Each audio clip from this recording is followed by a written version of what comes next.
Cuba lupakan sekejap semua yang awak tahu pasal madu sebab hari ni kita nak masuk jauh ke dalam hutan untuk kenal sejenis cecair emas yang dah mula disahkan oleh sains dan ia sedang mengubah cara kita pandang ubat-ubatan semula jadi. Ini bukan sekadar pemanis tau. Ini adalah sumber terapeutik yang sangat hebat. Jadi, apa beza madu ni dengan madu biasa yang kita selalu letak atas roti tu? Okey, perbezaan pertama dan yang paling ketara sekali ialah cara ia disimpan. Madu kelulut ni datang daripada spesies lebah yang kecil dan unik. Bukan dari sarang lilin heksagon yang cantik macam kita selalu nampak tu. Tapi lebah kelulut ni simpan madu dia dalam pundi-pundi kecil yang gelap yang diperbuat daripada resin pokok. Dan kat sinilah keajaiban dia bermula. Lebah ni tak guna sarang lilin biasa. Sebaliknya, madu tu disimpan dalam pundi khas yang dipanggil serumin. Sebenarnya, ia campuran lilin lebah dan propolis. Cuba bayangkan, ia macam sebuah ruang infusi semula jadian yang mini. Ratusan sebatian berkuasa dari propolis tu perlahan-lahan meresap masuk ke dalam madu dan mengubahnya menjadi eliksir perubatan yang kompleks. Okey, jom kita tengok manfaat utama dia yang pertama. Macam mana madu ni boleh jadi macam bodyguard untuk badan kita? Dah berabad-abad lamanya madu ni digunakan untuk rawat luka. Dan sekarang, sains dah sahkan kenapa ia berkesan.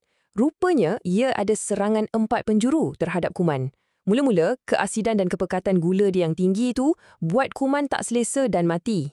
Lepas tu, dilepaskan hidrogen peroksida sikit-sikit macam antiseptik semula jadi. Dan yang paling best, bahan-bahan daripada propolis tu bagi satu lagi lapisan perlindungan antibakteria yang tahan lama dan sangat kuat. Jadi, ini bukan lagi cerita orang tua-tua ya. Dah ada bukti saintifik yang kukuh, kajian-kajian besar pun dah sahkan bila guna madu ni untuk balut luka, terutamanya luka terbakar atau yang ada jangkitan, proses sembuh tu memang boleh jadi lebih cepat. Selain lawan jangkitan dari luar, madu kelulut ni juga hebat lawan musuh dari dalam. Apa dia? Keradangan kronik dan tekanan oksidatif. Benda ni lah punca senyap-senyap di sebalik banyak penyakit zaman moden sekarang ni. Okey, jadi dari mana datangnya kuasa pelindungan ni semua? Jawapannya terletak pada tahap sebatian fenolik dan flavonoid. Fikirkan ia macam askar antioksidan. Dan kajian memang tunjuk madu kelulut ni punya tahap antioksidan jauh lebih tinggi berbanding madu biasa. Molekul-molekul ni lah yang tolong jaga sel-sel badan kita daripada kerosakan. Seterusnya, satu penemuan yang betul-betul game changer. Terutamanya untuk sesiapa yang risau pasal paras gula dalam darah. Jadi, rahsia dia terletak pada sejenis gula yang sangat rare. Nama dia trehallusa. Madu biasa kan banyak fruktosa dan glukosa. Sesetengah madu kelulut ni kaya dengan trehallusa. Apa yang best pasal gula ni? Dia ada indeks glisemik atau GI yang rendah. Maksudnya, bila kita makan, tenaga tu dilepaskan pelan-pelan. Tak adalah gula dalam darah kita naik mendadak. Dan ini bukan cakap-cakap kosong tau, ada sains yang sokong. Baru je tahun 2024 ni, satu kajian kat Thailand sahkan madu kelulut diorang memang ada GI rendah kesedahana. Ini satu berita baik. Ia ada potensi besar untuk jadi pemanis fungsian yang lebih sihat. Tapi, kenalah guna secara berpada-pada ya. Sekarang, jom kita tengok pula kaitan madu ni dengan dua sistem yang super penting dalam badan kita, iaitu otak dan usus. Analogi baja untuk sel otak anda ni memang kena. Sebab kajian ke atas haiwan tunjukkan pengambilan madu kelulut ni boleh tingkatkan satu protein nama dia BDNF. Protein ni dia sangat-sangat penting untuk proses belajar, untuk ingatan dan untuk kita berfikir dengan lebih tajam. Kita semua tahu kan, kesihatan usus ni penting sangat untuk kesihatan badan secara keseluruhan.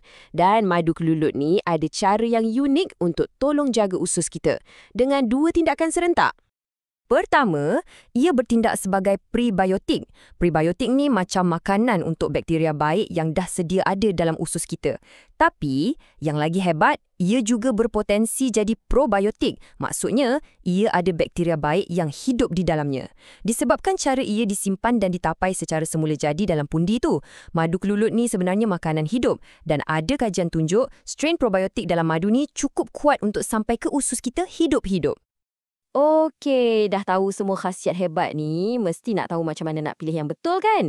Jom kita bincang sikit cara nak guna dengan selamat dan dapatkan manfaat sebenar dia. Penting ni, kalau nak dapat khasiat penuh, pastikan cari madu yang ada label mentah atau raw. dan tidak dipasta. Tekstur dia selalunya lebih cair sikit dari madu biasa. Dan yang paling penting, rasa dia. Dia ada rasa masam, manis, campur kelat sikit yang sangat unik. Okey, yang ni sangat penting. Tolong dengar betul-betul. Amaran keselamatan.